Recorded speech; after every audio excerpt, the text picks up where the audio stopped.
This is Ashely Chandler recording chapter 5 from the Chronicles of Narnia. Chapter 5. Back on this side of the door. Because the game of hide and seek was still going on, it took Edmund and Lucy some time to find the others. But when at last they were all together, which happened in the long room where the suit of armor was, Lucy burst out. "Peter, Susan, it's all true. Edmund has seen it too. There is a country he can get to through the wardrobe. Edmund and I both got in. We met one another in there, in the wood. Go on, Edmund, tell them all about it." "What's all this about, Ed?" said Peter. And now we come to one of the nastiest things in the story. Up to that moment, Edmund had been feeling sick and sulky and annoyed with Lucy for being right. But he hadn't made up his mind what to do. When Peter suddenly asked him the question, he decided all at once to do the meanest and most spiteful thing he could think of. He decided to let Lucy down. "Tell us, Ed," said Susan. And Edmund gave a very superior look, as if he were far older than Lucy. There was really only a year's difference. And then a little snigger and said, "Oh, yes, Lucy and I have been playing, pretending that all her story about a country in the wardrobe is true. Just for fun, of course. There's nothing there, really." Poor Lucy gave Edmund one look and rushed out of the room. Edmund, who was becoming a nastier person every minute, thought that he had scored a great success and went on at once to say, "There she goes again. What's the matter with her? That's the worst of young kids. They always—" "Look here," said Peter, turning on him savagely. "Shut up. You've been perfectly beastly to Lou ever since she started this nonsense about the wardrobe. And now you go playing games with her about it and setting her off again. I believe you did it simply out of spite." "But it's all nonsense," said Edmund, very taken aback. "Of course it's all nonsense," said Peter. "That's just the point. Lou was perfectly all right when we left home. But since we've been down here, she seems to be either going queer in the head or else turning into a most frightful liar. But whichever it is, what good do you think you'll do by jerking and nagging at her one day and then encouraging her the next?" I thought, said Edmund, but he couldn't think of anything to say. "You didn't think anything at all," said Peter. "It's just spite. You've always liked being beastly to anyone smaller than yourself. We've seen that at school before now." "Do stop it," said Susan. "It won't make things any better having a row between you two. Let's go and find Lucy." It was not surprising that when they found Lucy, a good deal later, everyone could see that she had been crying. Nothing they could say to her made any difference. She stuck to her story and said, "I don't care what you think, and I don't care what you say. You can tell the professor, or you can write to Mother, or you can do anything you like. I know I've met a fawn in there, and I wish I'd stayed there, and you're all beasts. It was an unpleasant evening. Lucy was miserable, and Edmund was beginning to feel that his plan wasn't working as well as he had expected. The two older ones were really beginning to think that Lucy was out of her mind. They stood in the passage talking about it in whispers long after she had gone to bed. The result was, the next morning, they decided that they really would go and tell the whole thing to the professor. "He'll write to Father if he thinks there really is something wrong with Lou," said Peter. "It's getting beyond us."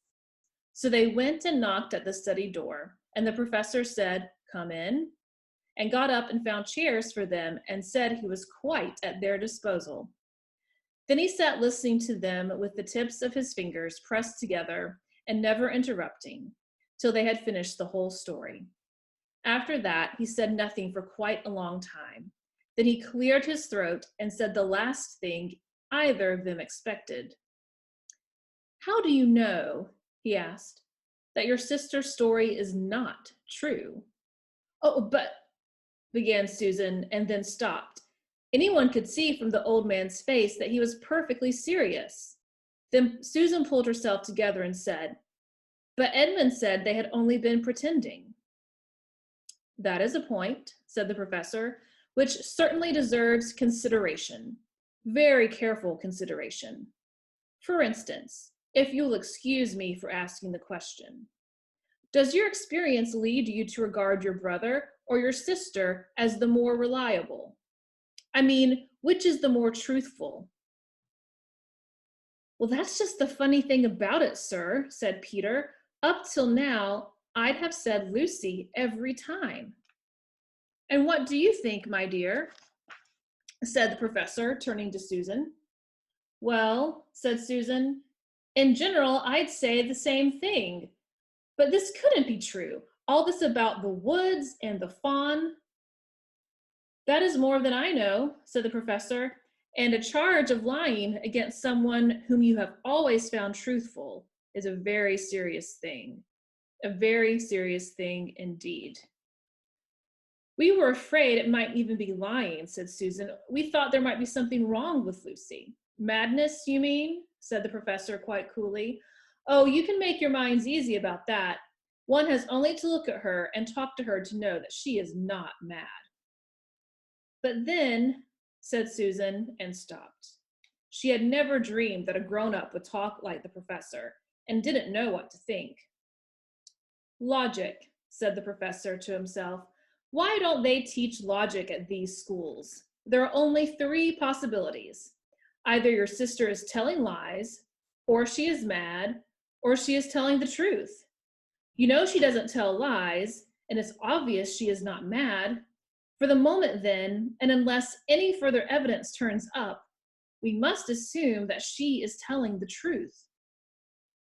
Susan looked at him very hard and was quite sure from the expression on his face that he was not making fun of them. "But how could it be true, sir?" said Peter. "Why do you say that?" asked the professor. "Well, for one thing," said Peter, "if it was real, why doesn't everyone find this country every time they go to the wardrobe? I mean, there was nothing there when we looked. Even Lucy didn't pretend there was." "What has that to do with it?" said the professor. "Well, sir, if things are real, they're there all the time." "Are they?" said the professor, and Peter didn't know quite what to say. "But there was no time," said Susan. "Lucy had no time to have gone anywhere. Even if there was such a place, she came running after us the very moment we were out of the room. It was less than a minute, and she pretended to have been away for hours." "That is the very thing that makes her story so likely to be true," said the professor. "If there really is a door in this house that leads to some other world, and I should warn you that this is a very strange house, and even I know very little about it. If, I say, she had gotten into another world, I should not be at all surprised to find that the other world had a separate time of its own, so that however long you stayed there, it would never take up any of our time. On the other hand, I don't think many girls her age would invent that idea for themselves. If she had been pretending, she would have hidden for a reasonable time before coming out and telling her story." "But do you really mean, sir," said Peter, "that there could be other worlds all over the place, just around the corner, like that?" "Nothing is more probable," said the professor, taking off his spectacles and beginning to polish them while he muttered to himself, "I wonder, what do they teach them at these schools?" "But what are we to do?" said Susan. She felt that the conversation was beginning to get off the point. "My dear young lady," said the professor, suddenly looking up with a very sharp expression at both of them, "there is one plan which no one has yet suggested, and which is well worth trying." "What's that?" said Susan. "We might all try minding our own business," said he, and that was the end of the conversation. After this, things were a good deal better for Lucy. Peter saw to it that Edmund stopped jeering at her, and neither she nor anyone else felt inclined to talk about the wardrobe at all. It had become a rather alarming subject, and so for a time It looked as if all the adventures were coming to an end, but that was not to be. This house of the professor's, which even he knew so little about, was so old and famous that people from all over England used to come and ask permission to see over it. It was a sort of house that is mentioned in guidebooks and even in histories, and well it might be, for all manner of stories were told about it, some of them even stranger than the one I'm telling you now. And when parties of sightseers arrived and asked to see the house, the professor always gave them permission, and Mrs. Macready, the housekeeper, showed them round, telling them about the pictures and the armor and the rare books in the library. Mrs. Macready was not fond of children and did not like to be interrupted when she was telling visitors all the things she knew. She said to Susan and Peter almost on the first morning, along with a good many other instructions, "And please remember you're to keep out of the way whenever I'm taking a party over the house." Just as if any of us would want to waste the morning trailing round with a crowd of grown-ups, said Edmund, and the other three thought the same. That was how the adventures began for the second time. A few mornings later, Peter and Edmund were looking at the suit of armor and wondering if they could take it to bits when the two girls rushed into the room and said, "Look out, here comes Mrs. Macready and a whole gang with her." "Sharp's the word," said Peter, and all four made off through the door at the far end of the room. But when they had got out into the green room and beyond it into the library, they suddenly heard voices ahead of them and realized that Mrs. Macready must be bringing her party of sightseers up the back stairs instead of up the front stairs as they had expected. And after that, whether it was that they lost their heads or that Mrs. Macready was trying to catch them or that some magic in the house had come to life and was chasing them into Narnia, they seemed to find themselves being followed everywhere until at last Susan said, "Oh, bother with these trippers. Here, let's get into the wardrobe room until they've passed. No one will follow us in there." But the moment they were inside, they heard voices in the passage, and then someone fumbling at the door, and then they saw the handle turning. "Quick," said Peter, "there's nowhere else," and flung open the wardrobe. All four of them bundled inside it and sat there, panting in the dark. Peter held the door closed but did not shut it, for of course he remembered, as every sensible person does, that you should never shut yourself up in a wardrobe. And that is the end of chapter 5. Chapter 6, Into the Forest. "I wish the Macready lady would hurry up and take all these people away," said Susan presently. "I'm getting horribly cramped." "And what a filthy smell of camphor," said Edmund. "I expect the pockets of these coats are full of it," said Susan, "to keep away moths." "There's something sticking to my back," said Peter. "And isn't it cold?" said Susan. "Now that you mention it, it is cold," said Peter, "and hang it all, it's wet, too. What's the matter with this place? I'm sitting on something wet, and it's getting wetter every minute." He struggled to his feet. "Let's get out," said Edmund. "They've gone." "Oh," said Susan suddenly, and everyone asked her what was the matter. "I'm sitting against a tree," said Susan, "and look, it's getting light over there." "By Jove, you're right," said Peter, "and look there, and there. It's trees all around, and this wet stuff is snow. Why, I do believe we've got into Lucy's woods after all." And now there was no mistaking it, and all four children stood blinking in the daylight of the winter day. Behind them were coats hanging on pegs. In front of them were snow-covered trees. Peter turned at once to Lucy. "I apologize for not believing you," he said. "I'm sorry. Will you shake hands?" "Of course," said Lucy, and did. "And now," said Susan, "what do we do next?" "Do?" said Peter. "Why, go and explore the wood, of course." "Oh," said Susan, stamping her feet, "it's pretty cold. What about putting on some of these coats?" "They're not ours," said Peter doubtfully. "I'm sure no one would mind," said Susan. "It isn't as if we wanted to take them out of the house. We shan't even take them out of the wardrobe." "I never thought of it that way, Sue," said Peter.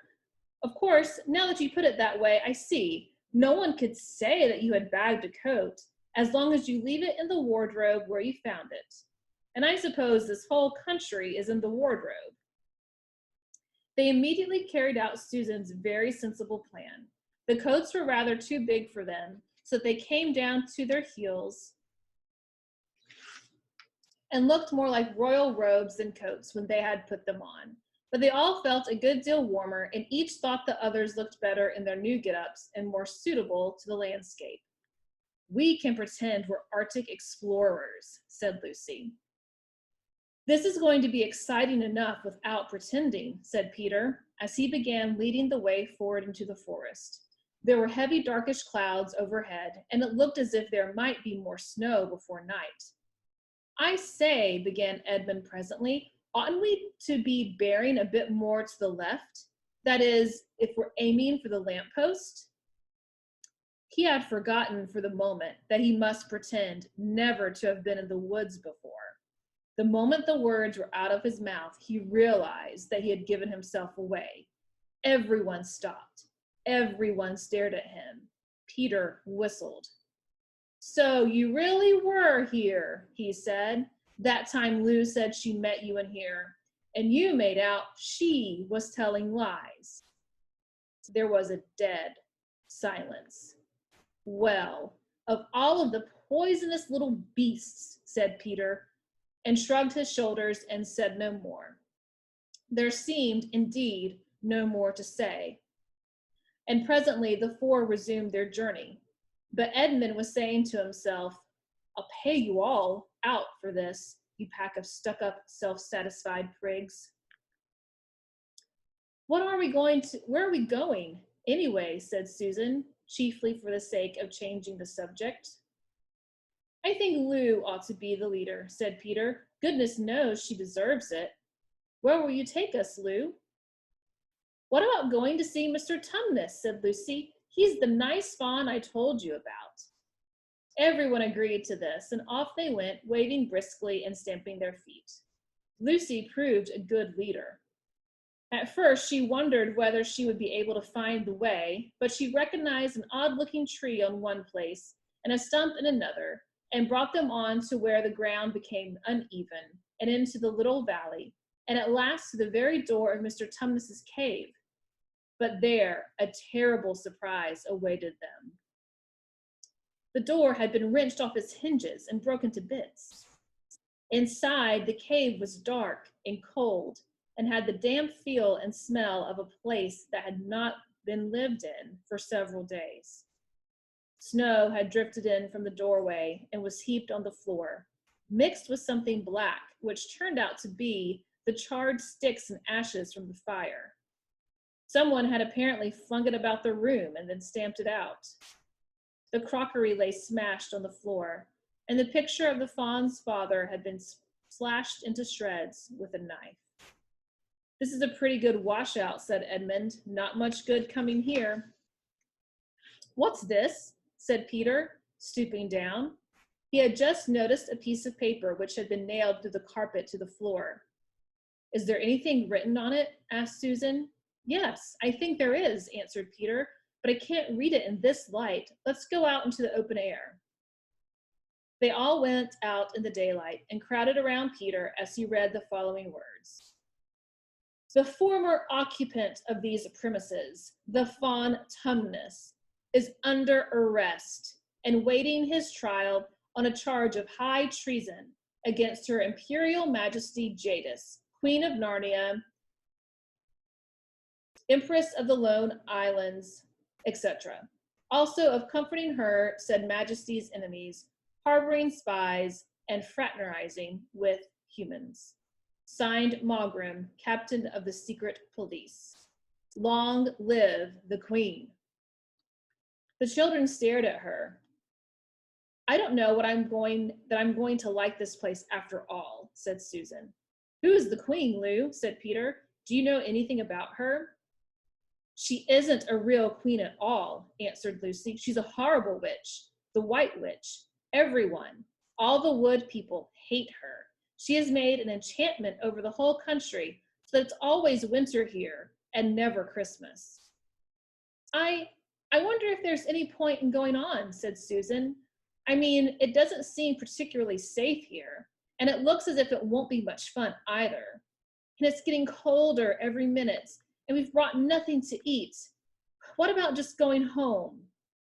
Oh, but we can't. We can't, said Lucy suddenly. Don't you see? We can't go home, not after all of this. It's on my account that the poor fawn has gotten into this trouble. He hid me from the witch and showed me the way back. That's what it means by comforting the queen's enemies and fraternizing with humans. We simply must try to rescue him. A lot we could do, said Edmund, when we haven't got anything to eat.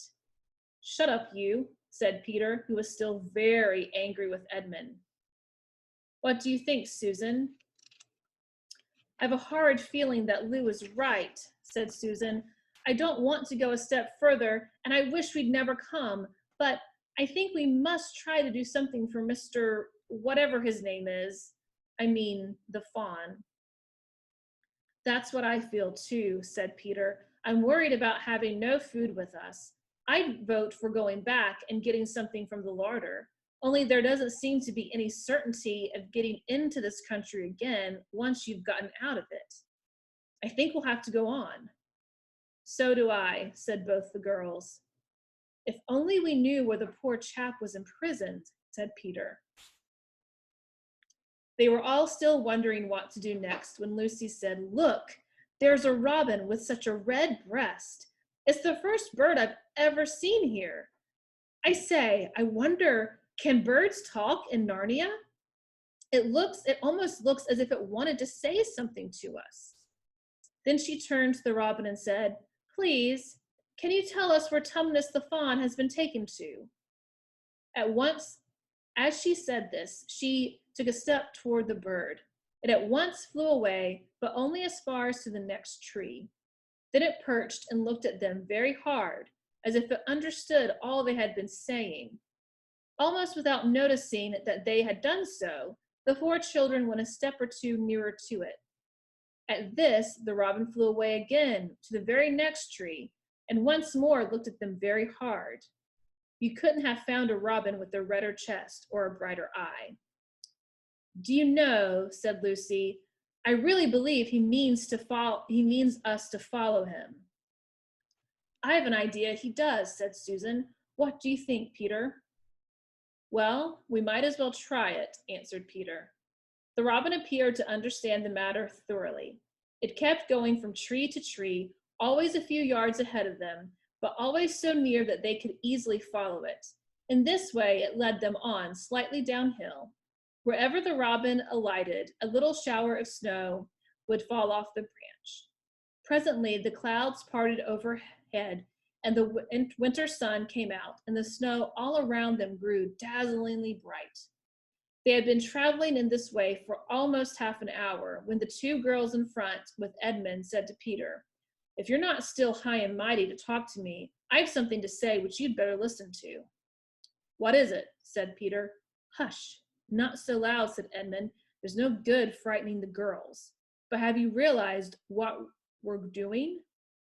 What? Said Peter, lowering his voice to a whisper. We're following a guide we know nothing about. How do we know which side that bird is on? Why shouldn't it be leading us into a trap? That's a nasty idea. Still, a robin, you know. They're good birds in all the stories I've ever read. I'm sure a robin wouldn't be on the wrong side. If it comes to that, which is the right side? How do we know the fawns are in the right and the queen, yes, I know we've been told she's a witch, is in the wrong? We really don't know anything about her. The fawn saved Lucy. He said he did, but how do we know? And there's another thing too. Has anyone the least idea of the way home from here? Great Scott, said Peter, I hadn't thought of that. And no chance of dinner either, said Edmund.